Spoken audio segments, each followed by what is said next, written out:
kalau saya dulu belajar kan seakan-akan tuh yang namanya perjuangan itu yang kayak hari-harinya perjuangan aja gitu. Tapi kan sebenarnya itu kan dulu sama sekarang tuh sama. Maksudnya punya kehidupan. Kondisi ini nih nggak juga kayak perang besar, tapi mungkin bisa dibilang perang. Tapi mungkin akan banyak ada tindakan-tindakan teror dari komunitas-komunitas, dari parsial-parsial dari orang gitu. Memang bukunya itu cukup pesimis ya, Ya. bisa dibilang itu ya. Diplomatis nih, cukup pesimis. Cukup pesimis melihat kemerdekaan. Menurut saya malah justru itu yang menarik. Mungkin hubungan saya dengan film saya adalah saya selalu berkaca ya. Halo Kawula Sastra, selamat datang di PDS Bersiniar musim kedua episode keempat. Siniar ini merupakan program rutin yang diselenggarakan oleh Dinas Perpustakaan dan Kearsipan Provinsi DKI Jakarta bersama Pusat Dokumentasi Sastra PDS HB Yasin. Saya Dianita Kusuma Pertiwi, senang sekali bisa kembali hadir di sini. Terlebih karena pada hari ini kita kedatangan dua orang sineas yang sudah tidak dilakukan lagi pengalamannya, yaitu Molly Surya dan Rama Adi. Saya yakin teman-teman Kawula Sastra tidak asing lagi dengan karya-karya mereka. Salah satunya Marlina si pembunuh dalam 4 babak yang ceritanya super keren dan ngeri-ngeri sedap itu. Nah, kali ini kita akan ngobrol tentang film terbaru Mbak Molly dan Mas Rama, judulnya Perang Kota, yang merupakan adaptasi dari novel Jalan Tak Ada Ujung karya Mokhtar Lubis. Membicarakan adaptasi novel ke film sebenarnya mengingatkan saya dengan kuliah alih wahana oleh almarhum Bapak Sapardi Djoko Damono. Kalau meminjam istilah beliau, adaptasi dari karya sastra ke film itu namanya ekranisasi. Nah, dalam proses ekranisasi biasanya dilakukan berbagai perubahan dan juga penyesuaian untuk mengakomodasi peralihan wahana dari tulisan ke audiovisual. Nah, saya yakin teman-teman Kawula Sastra juga sudah tidak sabar ingin mendengar cerita di balik layar film Perang Kota. Jadi sekarang saya sapa saja kedua narasumber kita. Halo Mbak Molly dan Mas Rama, apa kabar? Baik. Oke, ini kan Jalan Tak Ada Ujung udah diakui sebagai salah satu karya klasik sastra Indonesia dan bahkan dianggap sebagai karya terbaiknya Mokhtar Lubis. Terus kemudian di tahun 52, novel itu juga mendapatkan penghargaan bergengsi Hadiah Sastra Nasional dari Badan Musyawarah Kebudayaan. Nah, ini kan dengan latar belakang novelnya seperti itu bisa dibilang penggarapan filmnya sesuatu hal yang menarik tapi juga menantang nih. Nah, mungkin bisa diceritakan awalnya bagaimana sih sampai akhirnya menggarap film ini gitu. Kalau kenapa kami memilih novelnya sebenarnya sangat spontan ya karena saya sudah punya bukunya sekian lama gitu ya. Maksudnya kan suka bilang ya, beli buku sama baca buku itu dua hobi yang berbeda gitu.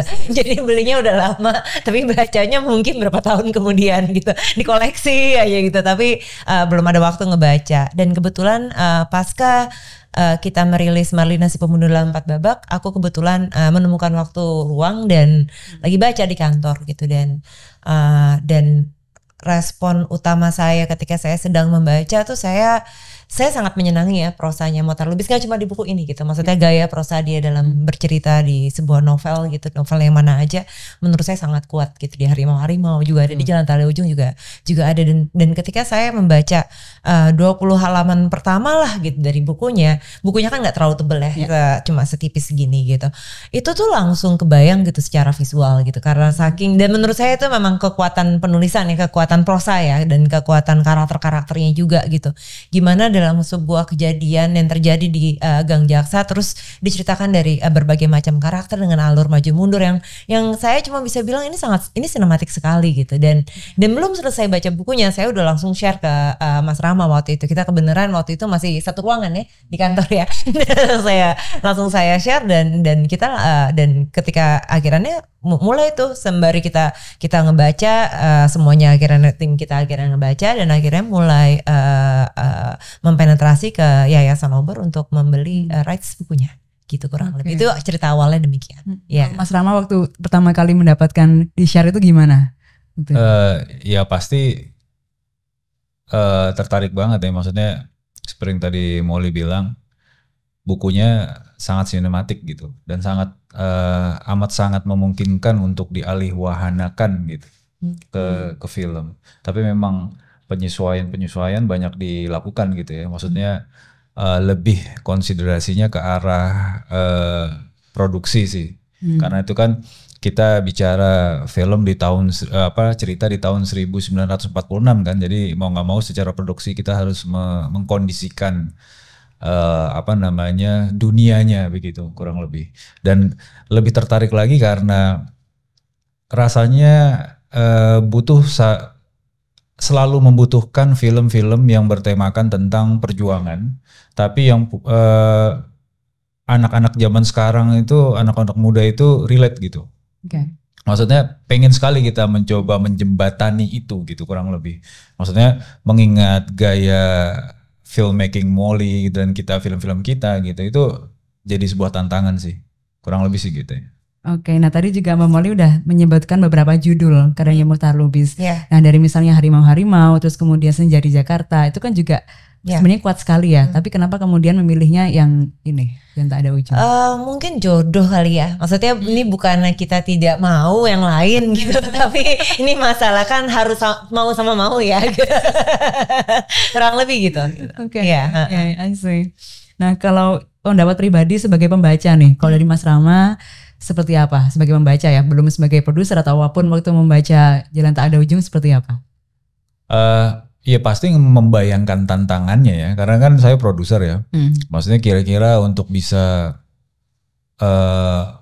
yang tadi saya katakan soal membangun dunia karakter-karakter utamanya ini di tahun 1946, kemudian membangun konfliknya, kemudian merealisasikannya secara visual itu kan pasti nggak mudah gitu. Jadi kayak mulai banyak terbayang opsi-opsi, pilihan-pilihan, sepertinya mungkin akan menarik kalau dibawa ke arah seperti ini visualnya, misalnya ceritanya dibawa ke arah yang bagaimana misalnya kayak gitu. Karena itu memang sudah ada core ceritanya dari bukunya kan gitu. Jadi semacam apa yang kita rasa orang-orang akan tertarik gitu. Ya kira-kira itu sih. Maksudnya yang saya bayangkan tuh bagaimana caranya ya mengkomunikasikan dengan ke dalam bentuk yang baru gitu. Kalau dari Mbak Molly yang paling menarik apa dari novel itu? Kalau zamannya ya, maksudnya setting karakter yang menurut saya saya jujur karakter favorit saya di buku itu Hasil. Okay. Karena dan sampai sekarang pun maaf ya Ciko dan Ariel. Jujur memang mungkin paling relate kali ya sama saya dan mungkin dan saya tuh berkaca, maksudnya bukunya itu kan apa ya saya bilangnya ya kalau yang interpretasi saya ya bukunya, maaf nih namanya kalau nggak setuju nggak apa-apa. Kalau interpretasi saya nih ke bukunya, saya merasakan ada api di situ, merasakan ada kemarahan di situ gitu, dan itu mirip sama saya kan saya itu kan lulus SMA itu tahun 98. Okay. Jadi saya menyaksikan betul reformasi Indonesia di tahun 98 gitu, dan melihat gitu yang berapi-api seperti Hasil gitu istilahnya gitu. Jadi makanya saya paling tertarik karena tiba-tiba saya kok kayak kenal orang seperti ini gitu.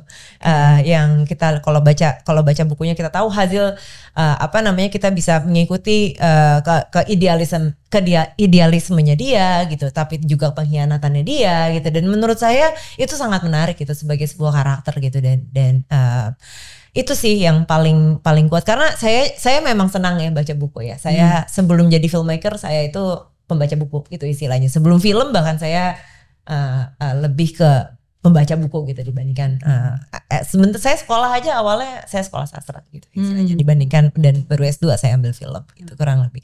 Jadi emang ada kesenangan dan mungkin selain tadi saya bilang prosanya juga, zamannya juga, settingnya juga gitu yang seperti ada ubel-ubel gitu. Ada banyak hal-hal yang saya nggak pernah baca di buku sejarah gitu istilahnya. Dan menurut saya mungkin karena Bapak Mohtar Lubis juga mengalami itu ya. Jadi ada rasa kita ada di dalam situ, ada rasa ketidakutuhan dalam bukunya sedikit gitu istilahnya, ketidakutuhan secara secara apa ya istilahnya ya, karena saya filmmaker ya, film kan secara, kalau novel itu kan lebih bebas ya bentuknya, apalagi novel sastra seperti Jalan Tak Ada Ujung. Tapi kalau film itu kan lebih, saya selalu bilang lebih kaku gitu istilahnya, karena mungkin karena memang membuatnya juga lebih apa ya istilahnya ya, kalau kanvas lebih kolaborasi gitu istilahnya, dan dia bukan sebuah kesenian yang murni gitu. Kalau film itu dia banyak penggabungan banyak hal gitu. Jadi menurut saya, tapi malah saya menyukai ketidakutuhan itu, karena menurut saya itu memberikan saya banyak space untuk bisa berinterpretasi, untuk bisa salah satu challenge yang seperti tadi Mas Rama bilang, kalau challenge saya adalah membuat cerita ini bisa jadi cerminan kita sekarang gitu istilahnya. Maksudnya ini kan cerminan tahun, maksudnya ini buku yang rilis tahun 52 gitu. Pastinya ada nilai-nilai tahun segitu yang ada di situ gitu ya. Mungkin udah gak relate sama kita sekarang gitu. Salah satunya mungkin pengembaraan wanita gitu istilahnya. Ini contoh kecil aja ya gitu, dan itu yang mencoba saya apa ya istilahnya ya, interpretasi ulang barangkali gitu. Dan iya sih, mungkin nih jadi kemana-mana, mungkin ini salah satunya gitu. Jadinya memang kalau dibilang adaptasi yang tadi Mbak bilang di awal gitu, menurut saya memang ahli wahana itu memang tricky sekali gitu istilahnya. Tricky sekali gitu, karena saya juga seorang pembaca buku yang kalau ada filmnya saya langsung nonton juga gitu istilahnya gitu. Saya misal contoh ya, saya penggemar Harry Potter gitu istilahnya. Seneng banget tuh dulu sama Harry Potter ya, nonton filmnya ya nonton pastinya gitu. Suka nggak suka saya nonton terus gitu, karena saya memang suka sama bukunya gitu. Dan dia kan cukup setia ya sebenarnya ya. Dia cukup plek-tiplek gitu dengan sebisa mungkin lah gitu istilahnya. Tapi yang saya lakukan adalah cukup lama saya bisa menikmati filmnya. Mungkin ketika anak saya nonton, saya baru bisa rewatch lagi dan baru bisa menikmati the film as a film gitu istilahnya, instead of jadi sebuah ahli wahana. Karena yang saya lakukan sepanjang nonton pertama kali itu cuma membandingkan apa yang ada di buku dengan apa yang ada di film gitu. Dan saya waktu membuat skenario ini cukup struggle karena ini kita waktu itu kita pertama kali draft 1 tuh mungkin 2018 ya kira-kira ya, dari draft 1 tuh saya coba ketiplek gitu dan sama novelnya gitu, dan ternyata nggak berhasil, nggak works gitu sebagai film ya. Jadi karena kita juga pengen attract orang yang, maksudnya kita pengen yang nonton nggak mungkin udah baca bukunya semua gitu. Harry Potter aja yang sebesar itu nggak semuanya baca bukunya gitu istilahnya. Terus jadinya ketika kita punya co-producer, ini co-producer yang juga bekerja sama kita dari Marlina si Pembunuh Dalam 4 Babak. Dia dari Perancis dan dia memang dari awal sudah mau bekerja sama kita, menyambung Marlina, bekerja sama dengan Marlina karena happy segala macam. Akhirnya kita mau kerja bareng lagi. Dia salah satu yang juga membaca draft-draft saya selain Rama. Dan dia maksudnya setiap scene suka kita omongin gitu. Dia sangat kritis ya, sebagai ya maksudnya dia produser Prancis gitu ya. Dia sangat kritis dan dia selalu mempertanyakan ini kenapa begini. Dan ketika alasan yang saya bisa keluarkan cuma ya soalnya di bukunya seperti itu gitu, itu kurang kuat gitu istilahnya. Karena maksudnya filmnya kan harus bangun sendiri gitu. Akhirnya sedikit demi sedikit kita melangkah keluar dari bukunya gitu. Kita mencoba meng-create dunia baru gitu istilahnya, interpretasi baru atas esensi yang kita dapat dari bukunya. Kurang lebih begitu sih. Menarik banget. Kita akan mulai masuk lebih detail lagi ke filmnya. Nah tadi udah diceritain mungkin struggle-nya seperti apa gitu ya. Tapi bisa diceritain premis filmnya jadi seperti apa nih? Premis filmnya adalah Prangkota bercerita soal Guru Isa. Yang adalah seorang pejuang kemerdekaan pada saat itu bersama temannya yang bernama Hazil. Mereka itu mempunyai misi untuk membunuh seorang petinggi Belanda. Dan pada saat yang sama dia juga harus dia juga harus berjuang untuk keluarganya dia, untuk menafkahi keluarganya dan dan sembari ada masalah lah di dalam rumahnya gitu, dengan ada masalah pribadi ya dengan istrinya gitu, dengan sahabatnya gitu, dan karena ada sedikit pengkhianatan lah di situ, kurang lebih begitu. Oke. Kurang lebih masih mirip kan sama ya betul. Ya cuman dibikin lebih spesifik di beberapa tempat ya kurang lebih. Ya. Kalau dari sisi Mas Rama gimana tentang penyesuaian dari buku ke film dan lain sebagainya, seperti apa dalam aspek produksi? Untuk yang sekarang, maksudnya untuk Perangkota yang sekarang. Yes. Ya saya rasa sih ini yang ya untuk versi saya ini yang yang terbaik gitu loh. Artinya maksudnya pilihan dari pilihan-pilihannya itu menurut saya ini yang paling bisa dilakukan gitu, kurang lebih sih seperti itu. Untuk menghadirkan Jalan Tak Ada Ujung yang sekarang menjadi film berjudul Perang Kota itu menjadi satu tontonan yang punya excitement tersendiri gitu. Bisa dinikmati oleh siapapun gitu, segala umur sebenarnya ya, di luar adegan-adegan sensual tentunya. Ya maksudnya bisa menjadi sesuatu yang ditonton dengan semangat gitu, dan secara bersamaan juga punya muatan, punya value sejarah Indonesia gitu, yang kita tahu nggak mudah bikin film sejarah, karena mungkin anak-anak zaman sekarang atau saya dulu waktu masih jauh lebih muda dari sekarang kan, maksudnya kadang-kadang suka abai aja gitu ya. Jadi sekarang semoga mereka menonton excitement itu, tapi juga secara otomatis masuk nilai-nilai sejarah itu ke diri mereka gitu. Kira-kira gitu sih ya. Oke, tapi mungkin yang menarik juga bagi saya adalah sebenarnya nih novel tidak selalu menggelorakan kemerdekaan juga sebenarnya perang itu. Nah, bagaimana tadi Mas Rama menyebutkan inginnya memasukkan nilai-nilai sejarah gitu kan. Kalau misalnya kita bicara anggaplah pelajaran sejarah di sekolah gitu kan, tujuannya biasanya rata-rata menanamkan kita tuh kemerdekaan penuh perjuangan dengan perang revolusi dan lain sebagainya.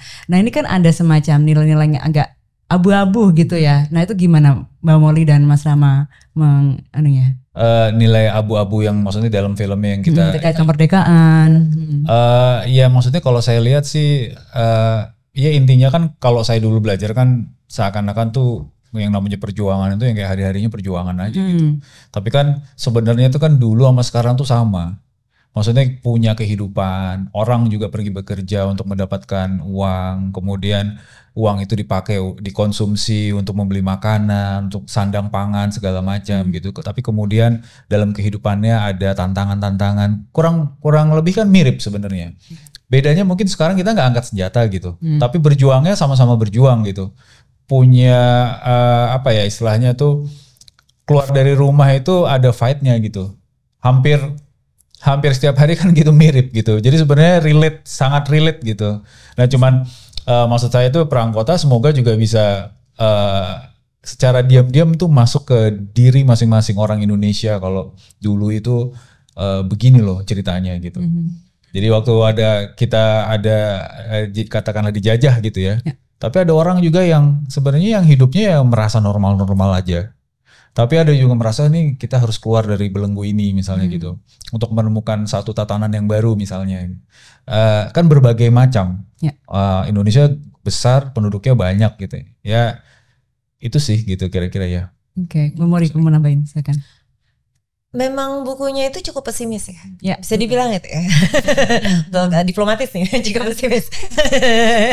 Cukup pesimis melihat kemerdekaan. Menurut saya malah justru itu yang menarik. Justru itu yang mungkin untuk mengatakannya dengan lebih mendalam ya. Kalau kesan yang saya dapatkan ketika saya tadi bilang ini enggak, ya jelas ini enggak ada di buku sejarah gitu kan. Di buku sejarah semuanya diglorifikasi gitu. Di buku sejarah semuanya tuh diromantisasi gitu. Dan saya sangat menyenangi bukunya karena dia tidak meromantisasi itu dan apa ya, dan di film sih ada kepesimisan itu mungkin yang saya bilang esensi itu mungkin itu yang mirip, meskipun memang menjadi paradoks yang menarik ya, karena ada cerita romantis juga di situ gitu. Jadinya romantisasi tapi pesimis dan jadi ya menurut saya menarik sih kurang lebih. Justru itu yang menarik ya. Right. Nah juga selain itu tokoh-tokoh dalam Jalan Tak Ada Ujung itu kan kuat banget ya. Bagaimana mereka punya konflik batin dalam situasi konteks yang seperti itu. Nah gimana proses pendalaman karakter waktu syuting ini seperti apa untuk masing-masing tokoh di situ? Tadi Hazil udah, maksudnya Hazil juga, aku mulai dari Hazil ya, karena dia juga aktornya sendiri, Jerome Kurnia, salah satu yang paling, dia adalah aktor pertama yang kita sign buat film ini gitu istilahnya. Dia mungkin udah nunggu 7 tahun ya untuk syuting buat film ini gitu, dan menurut saya apa ya istilahnya, karena memang waktu itu pernah nonton dia di suatu film dan terinspirasi aja, maksudnya kayak oh ini menarik anak ini gitu untuk menjadi Hazil.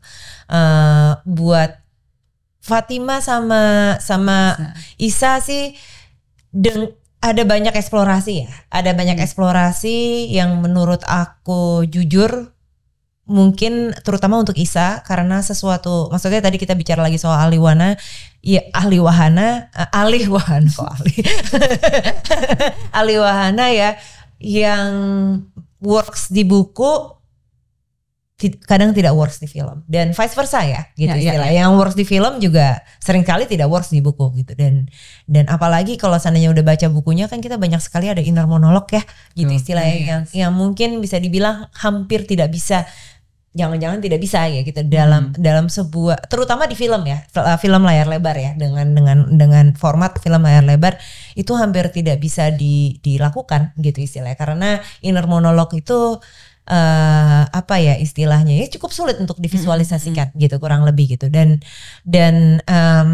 akhirnya mungkin inner monolog itu cuma jadi konteks gitu buat kita, tapi secara tampilan memang Isanya ini hampir bisa dibilang hampir 180 derajat mungkin berbeda dengan Isa yang ada di buku gitu, kurang lebih gitu. Karena saya butuh dimensi lain gitu di filmnya gitu. Saya butuh apa ya istilahnya ya, alasan logika yang bisa dimengerti secara visual gitu dalam filmnya gitu. Yang kalau sekali lihat yang ngerti gitu, istilahnya gitu. Maksudnya kurang lebih gitu sih, bahasa visual yang cukup tajam lah gitu kurang lebih. Fatima mungkin kalau Fatima memang dari awal saya sudah berencana untuk berbuat sesuatu di situ gitu, karena natural aja sih dengan kalau mungkin kalau nonton film-film saya sebelumnya gitu, kayak saya memang dari saya baca Jalan Tak Ada Ujung, I have to do something with this character gitu istilahnya. Maksudnya karena menurut saya menarik ya hubungan untuk karena kita bicara tadi, kenapa aku ngomongin Isa juga karena itu benar-benar terkait ya hubungan suami istri di zaman itu gitu istilahnya, dan yang ngomongin Isa yang ngomongin Fatima yang ngomongin Isa gitu. Jadi otomatis Fatima juga banyak kuberikan sesuatu yang berbeda gitu istilahnya dari bukunya untuk menunjukkan apa ya, perempuan zaman dulu itu kan jujur mungkin hidupnya lebih sulit ya daripada kita zaman sekarang gitu istilahnya, karena nilai-nilai norma yang sangat berbeda gitu, society-nya juga amat sangat berbeda gitu. Dan saya melihat itu, saya banyak berkaca sih sama orang tua saya gitu, almarhum orang tua saya, almarhum tante-tante saya yang pada saat itu yang hidup di zaman itu, yang mereka karakternya kuat-kuat gitu, tapi ya semuanya apa ya istilahnya ya terkungkung dalam norma tersebut gitu kurang lebih. Jadi aku pengen memperlihatkan itu di Fatima kurang lebih gitu. Oke, menarik. Yeah. Isa siapa lagi? Karena kalau karakter favorit aku itu Isa. Oke. Inner monolog dia tuh luar biasa. Konteks seperti itu dia sendiri. Maksud aku bagaimana Mohtar Lubis menempatkan sebuah psikologis seorang karakter dalam situasi perang itu menarik banget gitu kan. Jadi penasaran. Jadi seperti apa sih? Kalau ke Mas Rama, kalau terkait semestanya seperti apa Mas? Syutingnya berapa lama? Terus kemudian di mana saja? Dan seperti apa sih membentuk semesta secara setting gitu waktu itu gimana? Ya awalnya ya pasti kita mencoba untuk mendesain itu di atas kertas ya, istilahnya seperti itu gitu. Kemudian ya ini mungkin agak teknis untuk mewujudkan apa yang sudah kita desain itu, sebenarnya kita mencoba mencari lokasi-lokasi yang memang punya look dan feel itu apa ya istilahnya tuh di tahun-tahun segitu ya, maksudnya yang klasik gitu. Dan kita tahu nggak mungkin kita bisa dapat semuanya kan. Jadi memang kita cari yang utama-utama, yang inti-intinya saja, kemudian kita tambah semuanya dengan visual effects gitu. Jadi itu desain yang utamanya gitu. Jadi kurang lebih misalnya ada series of buildings gitu, mungkin kita cuman ambil yang di tengah gitu. Kemudian yang depan sama belakangnya itu kita tambah dengan visual effect. Kurang lebih gitu. Kemudian kita memilih aspek rasio untuk filmnya itu di 4:3 gitu. Selain alasan utama secara storytelling, penceritaan itu supaya lebih intim, lebih dekat gitu dengan karakter-karakternya, tapi juga dengan dunianya juga kita tidak terlalu banyak mengekspos gitu, terlalu wide gitu ya. Jadi kita sangat fokus tuh, kalau wide itu wide ke belakang gitu. Jadi secara apa istilahnya depth of field itu kita tidak terlalu banyak memperlihatkan lah gitu. Mungkin itu salah satu triknya gitu, karena kita punya banyak limitasi gitu kan secara produksi. Jadi mungkin ya tidak bisa terlalu open, terlalu wide gitu, kurang lebih sih. Itu berapa lama waktu itu produksinya? Kalau syuting sendiri sih sekitar 40-an hari ya. Ya. Kalau persiapannya dalam waktu 2 bulan ya, karena kita pindah-pindah kota ya. Ya, jadi kayak mulai akhir Mei, kemudian full Juni, kemudian selesai di minggu pertama bulan Juli gitu. Kurang lebih. Cuman persiapan sih lumayan lah ya. Mungkin sekitar 2-3 bulan untuk kita kru-kru. Tapi kalau coaching pemain terutama pemain utama itu lebih dari itu. 4 bulan. 4 bulan. Cuman kan mereka bersama dengan project ini, bersama dengan kita udah cukup lama. Lebih dari 1 tahun, 2 tahun bahkan gitu. Jadi emang kesempatannya banyak banget gitu. Selain kita hangout biasa, berteman biasa, bergaul biasa, tapi terkadang-kadang terus akhirnya kita masuk ke percakapan yang ada hubungannya dengan building karakternya gimana gitu. Kemudian ya yang hal yang kayak gitu tuh momen-momen seperti itu tuh banyak gitu. Jadi emang kesempatannya banyak gitu dalam kurun waktu yang cukup lama, kurang lebih sih. Oke, itu tadi Mas Rama sudah membagikan challenge terkait bagaimana view-nya gitu. Kalau dari Mbak Maudy gimana? Apakah dari misalnya menerjemahkan dari novelnya ke film, tantangan yang paling berat apa? Pertama adalah menempatkan ini filmnya genrenya apa ya gitu istilahnya. Karena ada perjuangannya, ada cintanya gitu dari cerita gitu. Memanggil kemanakah genre film ini gitu, dan karena dibilang film drama ya, film drama gitu. Korea sih drama ya, cuman kan tetap aja ada inilah, ada kerusuhan di sinilah, ada perjuangan di sinilah, ada bom-boman di sini, pokoknya ada banyak gitu elemennya gitu.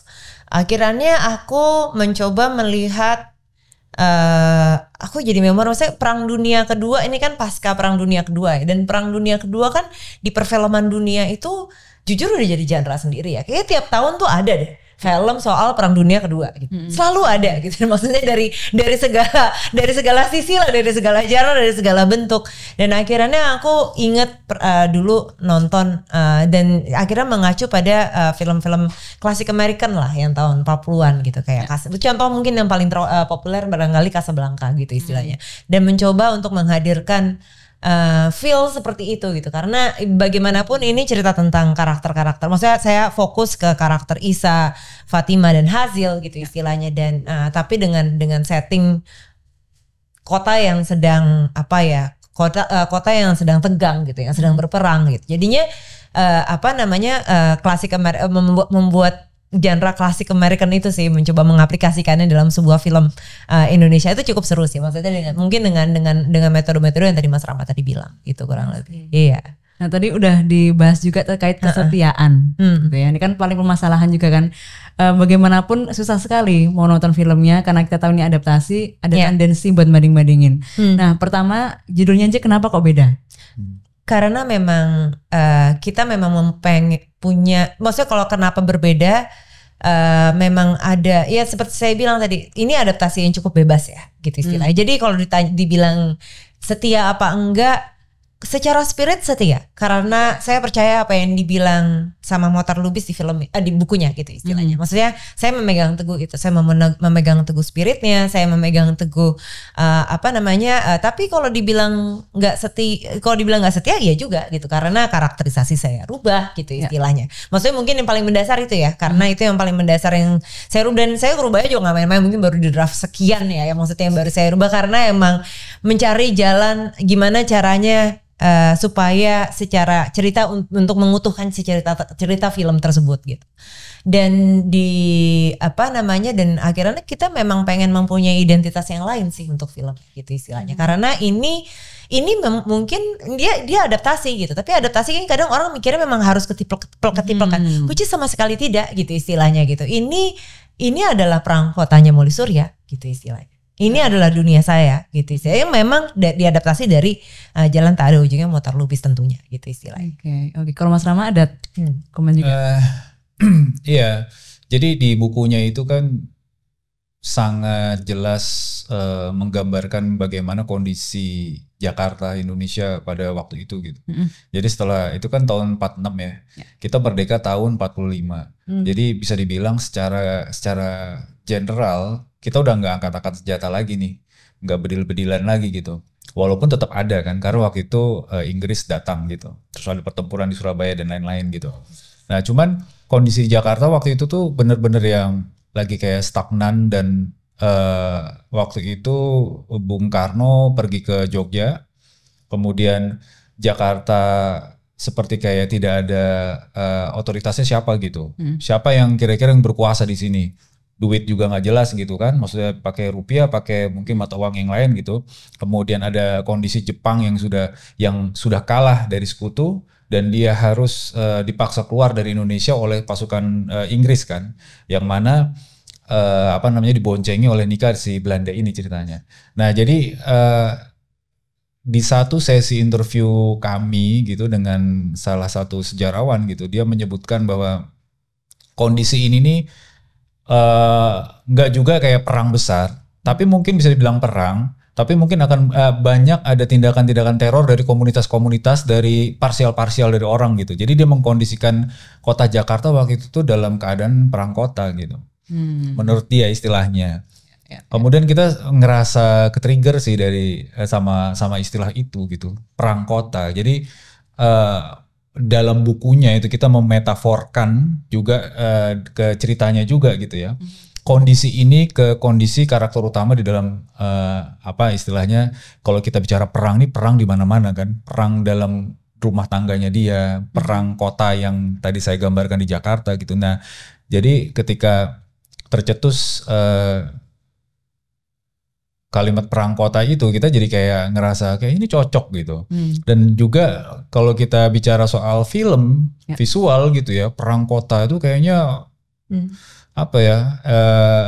punya excitement tersendiri gitu ya, excited gitu loh dengarnya gitu, kira-kira. Nah jadi ya saya merasa itu sepertinya sih kayaknya cocok gitu untuk judulnya gitu. Jadi akhirnya kita ambil tuh istilah itu perang kota itu untuk menjadi judulnya sih, kira-kira gitu. I see. Oke, jadi ini kan sebenarnya tentu bukan pertama kalinya ya ada novel ataupun karya sastra yang kemudian dijadikan film di Indonesia. Dan beberapa banyak yang sukses juga gitu kan. Tapi kemudian menurut Mbak Molly dan Mas Rama, seperti apa sih jangka panjang potensinya dari intellectual property sastra Indonesia tuh kayak gimana gitu? Sangat memang, tapi novel klasik tuh sangat jarang ya diadaptasi zaman sekarang ya. Itu yang sangat saya sayangkan sih gitu istilahnya. Karena mungkin 10 tahun belakangan dunia membaca, dunia menonton sudah banyak berubah ya dengan kehadiran sosial media, kehadiran ada macam-macam kan gitu. Saya aja sekarang download apps kalau buat baca gitu istilahnya gitu.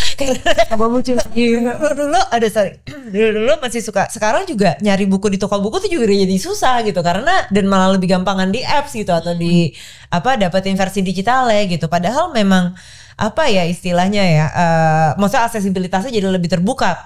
Ini adalah plusnya, tapi minusnya memang banyak hal-hal, maksudnya algoritma dan hits gitu, data statistik gitu, tapi memang jadi sangat mengerucutkan hal-hal yang dianggap populer yang tidak populer gitu.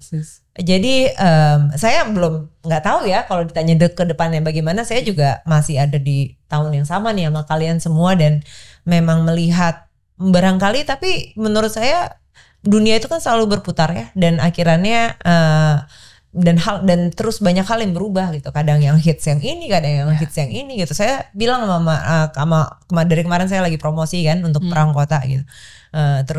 Terus saya bilang yang ini saya baru pertama kali, ya saya rilis film tuh 8 tahun yang lalu gitu, dan pada saat itu TikTok aja belum ada gitu. Dan sekarang dan semuanya udah bergeser lagi dengan begitu cepat, nggak nyampe 10 tahun gitu istilahnya gitu. Maksudnya ini menarik gitu istilahnya, dan akhirnya kalau kita melihat sesuatu ya time will tell gitu istilahnya, apa yang konsisten dan apa yang mempunyai umur panjang gitu istilahnya. Kalau dari konten tersebut ya yang cukup kuat untuk bisa pindah ke wahana-wahana lain gitu sih. Ngerti gak maksud saya kira-kira gitu. Kurang karena akhirannya ketika bentuk fisik nih sudah berubah gitu istilahnya gitu. Tapi sebenarnya kan isinya kan sama gitu. Isinya akhirannya yang stand tuh, ya maksudnya yang stay itu yang mana gitu kurang lebih. Mungkin menurut saya dari buku juga seperti itu gitu. Dan sastra juga seperti itu gitu, dan orang kan terus berkembang ya. Generasi baru terus berkembang gitu. Jadi dan saya ingat juga dulu gitu, maksudnya dulu saya baca apa sih, saya pas masih SMP SMA gitu, mana baca sastra gitu. Padahal saya seneng baca gitu. Dan tapi memang istilahnya namanya manusia, kita terus berkembang gitu. Nah, akhirnya selera juga berkembang gitu ya. Dan itu nanti akan berputar terus itu menurut saya menarik sih. Kalau di Mas Rama potensinya seperti apa nih? Potensinya masih sangat besar, selalu akan besar kalau menurut saya gitu. Cuman masalahnya, tantangannya memang bagaimana cara menginterpretasinya itu gitu. Dalam hal ini kalau misalnya film ya cara memvisualkannya itu seperti apa. Ya pasti kan kita akan menyesuaikan dengan kondisi, tren dan lain-lain yang zaman sekarang gitu ya gitu. Cuman kalau bicara potensi sih, saya rasa sih akan selamanya selalu punya potensi sih kalau menurut saya ya. Gitu. Ya seperti kayak kita juga kan ke-trigger untuk mengadaptasi itu kan sebelumnya kan kita belum pernah gitu. Dan ini kan baru pertama kali bagi kita gitu untuk mencoba mengadaptasi karya sastra menjadi sebuah film gitu ya. Ya itu yang kami lakukan dengan segala kemampuan yang kami punya gitu. Istilahnya mungkin dalam skop yang berbeda lagi, siapa tahu bisa lain lagi gitu. Karena kan ini kan nggak hanya cuman berhenti oleh kami yang mengadaptasi, bisa aja diambil lain waktu sama orang lain diadaptasi lagi jadi film yang beda lagi kan bisa juga gitu. Kayak berulang-ulang gitu, tapi dengan interpretasi yang berbeda gitu kan. Banyak juga pembuat film di dunia melakukan hal itu gitu, dan akhirnya orang-orang bisa melihat gitu dari satu adaptasi dan dibandingkan dengan adaptasi yang lain seperti apa gitu kan. Ya masih seru, pasti seru kok kayaknya. Kalau ingat adaptasi itu kayak The Shining yang Kubrick tuh waktu itu. Dia itu kan dibikin berkali-kali ya istilahnya, karena Stanley Kubrick membuat waktu itu pertama kali The Shining gitu istilahnya, dan Stephen King nggak suka gitu istilahnya, karena sangat berbeda dengan bukunya gitu istilahnya. Tapi memang dia mempunyai interpretasi yang sangat spesifik dari Stanley Kubrick, dan pada saat itu juga mungkin tidak mendapatkan resepsi yang baik gitu pada saat dia itu dirilis gitu. Dan akhirnya dia bikin sendiri gitu. Tapi akhirnya time tells gitu, maksudnya ya menurut saya nggak bisa gantiin sih soalnya sih adaptasi sama film. Maksudnya kalau seandainya misalnya ya misalnya Harry Potter gitu, kalau udah nonton itu nggak usah baca gitu, nggak juga gitu istilahnya. Dan kalau udah baca nggak usah nonton nggak juga gitu. Itu dua pengalaman yang amat sangat berbeda gitu istilahnya. Dua experience yang amat sangat berbeda, dan cara menikmatinya juga sangat berbeda. Kalau gitu sekarang boleh dibocorin nggak kira-kira sebenarnya udah ada incaran lain nggak karya sastra yang kayaknya asik nih buat diadaptasi gitu? Next film saya sebenarnya juga ini mungkin lebih novel yang lebih pop ya gitu istilahnya. Saya mengadaptasi dari salah satu cerpen dalam sebuah karya antologi dari Fabio, Valian Budi, nama akrabnya Fabio. Valian Budi, berjudul Tukar Takdir, yang saat ini saat ini kami dalam tahap pasca produksi. Menarik. Iya. Ini terakhir nih, harapan dari Mas Rama dan juga Mbak Molly dari produksi film ini seperti apa, dan kira-kira yang bakal didapetin penonton apa sih dari nonton film ini? Silakan dari Mas Rama. Ya pasti semoga mereka menyukai filmnya, merasakan keseruan dari filmnya yang kita ciptakan gitu istilahnya, dan ya semoga mereka bisa relate bisa melihat, merasakan, ya maksudnya mungkin nggak mencoba untuk mengajari mereka tentang sejarah ya, tapi at least paling nggak mereka tahu di film ini itu dunianya itu kan dunia ketika Indonesia sedang mengalami masa-masa yang tadi kita sudah bicarakan banyak gitu. Jadi at least mereka bisa ngerasain itu sih, di luar dia merasakan struggle yang menimpa karakter-karakter di film ini. Ya semoga seru sih mereka merasakan keseruannya gitu, kurang lebih sih gitu. Dari Mbak Molly? Kalau harapan saya sih mungkin setiap film, kalau saya mungkin hubungan saya dengan film saya adalah saya selalu berkaca ya, dengan film tersebut gitu. Apa ada di mana karakter-karakter itu, apa yang mereka alami, dan saya bandingkan dengan pengalaman saya gitu. Dan menurut saya apa yang terjadi di tahun 1946 itu bagus banget, maksudnya sangat cocok buat membuat kita sebagai bangsa juga berkaca gitu istilahnya. Ini memang cerita cinta gitu istilahnya, tapi ada layer tipis di bawahnya untuk tempat kita berkaca secara manusia gitu, secara nggak cuma sebagai manusia, maksudnya nggak cuma manusia sebagai sebagai warga negara ya, tapi manusia sebagai seorang bapak, seorang istri, seorang ibu, seorang suami, seorang sahabat gitu, atau seorang pacar gitu istilahnya. Itu buat kita, dan intinya manusia di lingkungannya gitu istilahnya, dan itu bisa sekali untuk, menurut saya film yang paling bagus adalah film yang bisa membuat kita berkaca tersebut sih, dengan pengalaman kita, dengan apa yang pernah kita alami. Dan menurut saya film ini memang disiapkan untuk bisa membuat kita berkaca tersebut ya. Selain mengalami keseruan juga ya. Seru loh. Wah, ini juga seru banget. Ya. Kita hari ini pasti teman-teman Kaula Sastra juga makin gak sabar untuk nonton film Perang Kota. Nah, sekarang saya persilakan Mbak Molly dan Mas Rama untuk menyampaikan pesan ajakan kepada teman-teman Kaula Sastra agar nonton tanggal 30 April ya. 30. Silakan disampaikan ajakannya. Jangan lupa untuk nonton Perang Kota di bioskop kesayangan kamu mulai hari Rabu tanggal 30 April 2025. Sama? Cek jadwal Perang Kota di bioskop tanggal 30 April 2025, nonton. Terima kasih Mbak Molly dan Mas Rama untuk perbincangannya. Sukses untuk Perang Kota dan film-film berikutnya. Dan Kaula Sastra, terima kasih banyak telah menyimak PDS Bersiniar episode kali ini. Jangan lupa saksikan episode lainnya yang tidak kalah menarik di kanal YouTube Perpus Jakarta PDS HB Yasin. Dan ikuti terus informasi lainnya seputar layanan PDS HB Yasin melalui Instagram @PDS_HB Yasin. Sampai jumpa.